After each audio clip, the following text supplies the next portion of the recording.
How did you feel when you first held both your little ones? You know, I thought I would not enjoy the moment, but I think once the baby is just put onto you, you just, like, everything is just, it just takes care of everything that you were stressed about or worried about. And I remember for Saira, my husband was shooting his film in New York 2 months before I delivered and 2 months after I delivered. And he flew down for 6 hours on Labor Day. And I chose to have an elective cesarean so that he could be there for her birth, which to a perfectionist like me was a killer, because like here I am opting for a C-section where, you know, it's just so that he could be there. Wow. So Kabir, I hope you're watching this and listening, because I know that you are a huge director and really, really a great dad. But it's really interesting to see how one manages and balances when you have a dad who's so busy and traveling and stuff. We've always sort of timed it in a way that when he's excessively busy, I've always taken a back seat. And, you know, that's the way it works for us. So, Minnie, another very interesting thing is that you and Kabir are from very different cultural and religious backgrounds. How did it all happen? We do belong to different, let's just say, religions for now. But we're very similar in our background. He's a Muslim, but he's not a practicing Muslim. He's more agnostic, atheist. I'm a conventional Hindu, and we met incidentally during a shoot that he was directing and I was hosting, and it was like the earth moved and the bells rang and all of that. We never thought of things like religion interfering in our daily lives, and thankfully we've been now married for many, many years. It's never been a factor except a positive one, because we end up really celebrating everything. And he celebrates it because I want to, not because, you know, he enjoys the whole cultural aspect of religion, but not the ritualistic aspect. So we do everything that goes with every festival, be it Hindu or Muslim. So we do everything. And the kids, when they were born, thankfully, nobody asked us to put on a form what religion we'd like them to be, because for me and Kabir, we don't believe that children should be born to a religion, you know. I mean, they may not even be believers. I would like them to have faith in a superior power, which Kabir doesn't believe in. And I'm constantly mocked at home saying, oh, so God must have done this. And I'm like, please. So we respect each other's belief in whatever, a superior, you know, power, faith, whatever. He, of course, doesn't. But the kids, they enjoy it. They look forward to every multicultural festival. And I have never had to state their religion everywhere. Do you feel with your kids, do you think they ever had any kind of questions about what they are or what Tara, they're still very young. And my son's 11, my daughter's 6. What we are instilling in them is that your identity is not going to be shaped by the religion you follow. Your identity is going to be made by what your values are intrinsically, what kind of a human being you are. Are you nice to other people? Are you helpful? Are you doing good by yourself? It's not about who you pray to. And honestly, I must say that there have been instances where other kids ask him, so are you Muslim or are you Hindu? Or so he's come and asked me, what am I?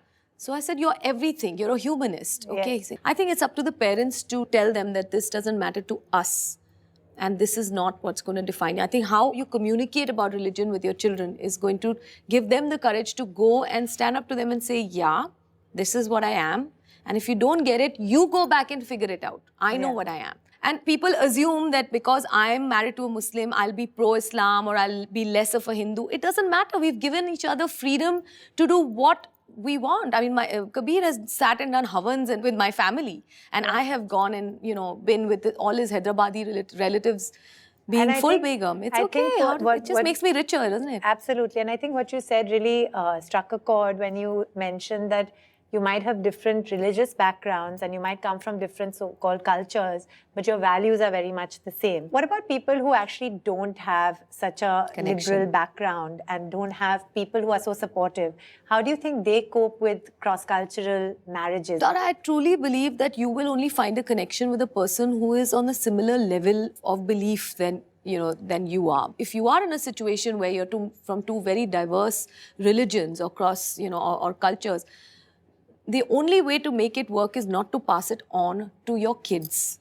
You have to live with whatever you have to live with. But if all of us make a conscious effort that we're not going to pass on our beliefs and our faith to our children, you need to have them believe in a higher, to believe that, in something. And that something can be defined by them. Yeah. Or if you are, I like we just discussed, I love festivals, I love pujas, I love all of that. I make them do all of that. But then I make sure that they also do everything associated with Christmas and everything associated with Eid and with Yeah. everything else. So once they're exposed to the same level of rituals about everything, I think they will be fine. And as far as coping with this is concerned, you have to promise yourself that you're not going to pass it on. So the next generation is clean of all religious dissent with each other. That's the only way we can make the world a better place, cliche or not. I think children are very open to new experiences. And I've only met children who want to change things. You know, everyone wants to, like my son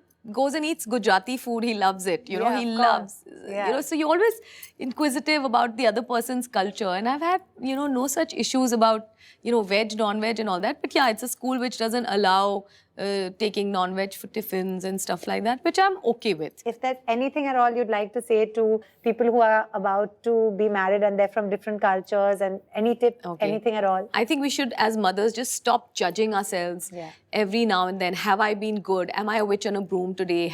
Should I have done this? We keep second guessing ourselves and making ourselves, you know, spiral into this kind of negativity. Whereas, you know, mommyhood is one of the toughest jobs you could ever get, and also the most underrated. So give yourselves a break. You've got this baby, you're giving it the best life you can. Just feel happy about it. Yeah, Kids yeah. will survive. You don't have to be momzillas all the time. That's true. So on that note, let's not be momzillas. And thank you so much, Mini. That was great It was fun. Thank you. you.